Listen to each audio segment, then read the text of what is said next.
Suppose we have a car that's traveling at 10 miles per hour and we're observing it for 2 hours. And we want to know how far it's traveled during those 2 hours.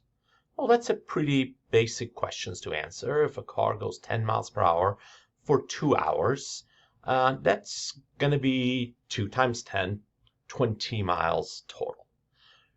Now, one way to think about that is if I look at a graph of the speed of this car, in this case, this graph is right here, the purple line, um, and it's for 2 hours. The area under this graph, which would be 2 multiplied by 10, 20, gives me the total distance that the car had traveled during those 2 hours. Now, suppose that the car wasn't necessarily traveling at the same speed for 2 hours.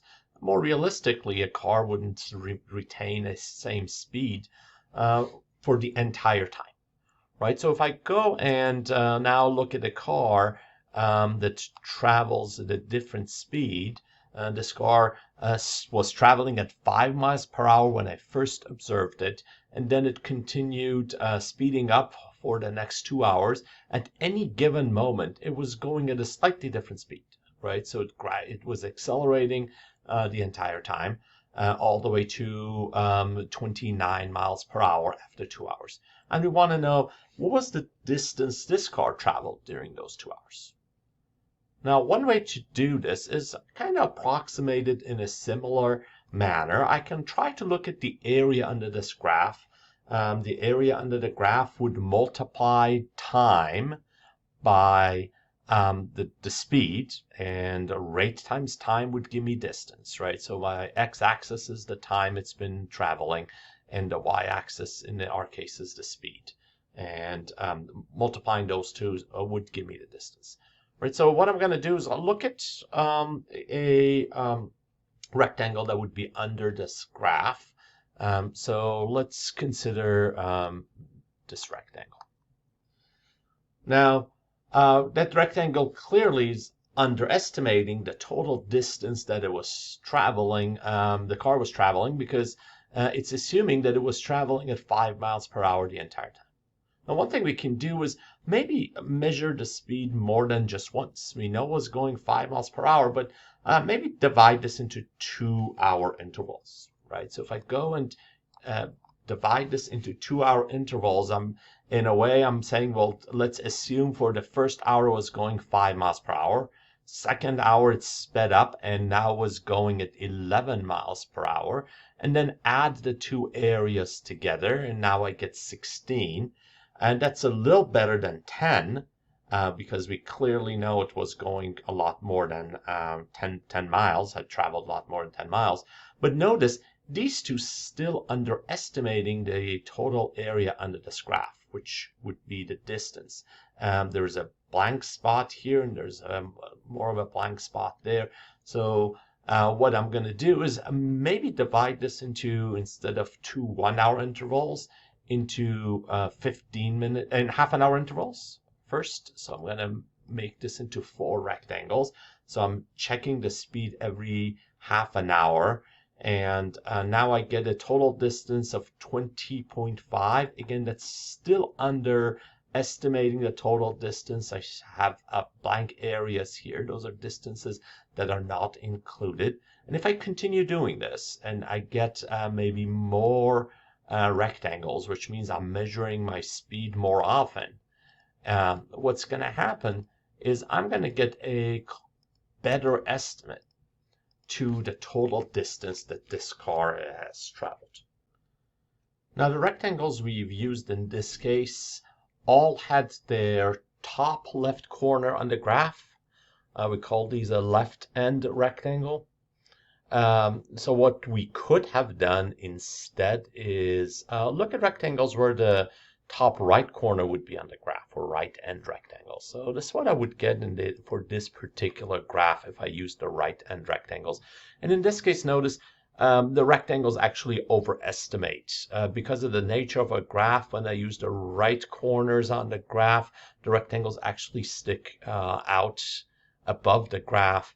and we get an overestimation. So in this case, when I am looking at with 17 rectangles, it's just where I stopped, I would estimate the area in this graph to be 27.4, and again, that's a little over. Each of these are sticking out from underneath the graph, and when I was using the left end ones, I had 24.62.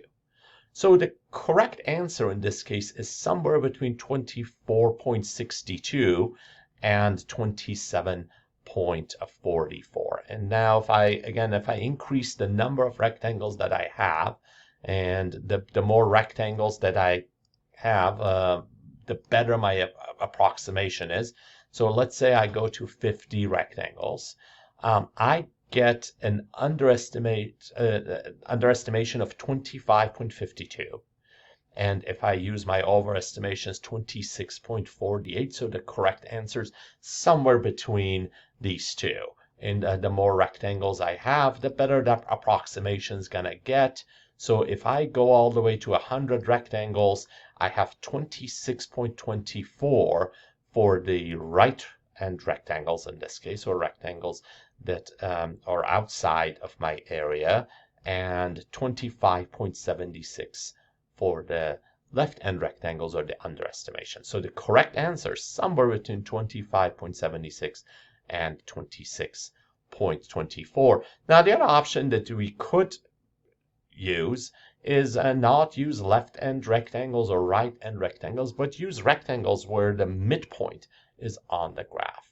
And in that case, this is what I would get. And notice here, this might be a slightly better approximation. What's over and what's under are roughly equal. They're not exactly equal because this is a curve, but they're roughly equal, and they kind of cancel each other. So the part that I'm overestimating and the part that I'm underestimating are roughly equal. So 25.75 in this case might be a reasonable answer. And notice as I increase my rectangles, a rounding factor just kind of cuts in, and it tells me the total value is going to be 26. And at some point, the calculations that this demonstration does, it cuts off all the decimals and tells me the total distance here is going to end up being 26.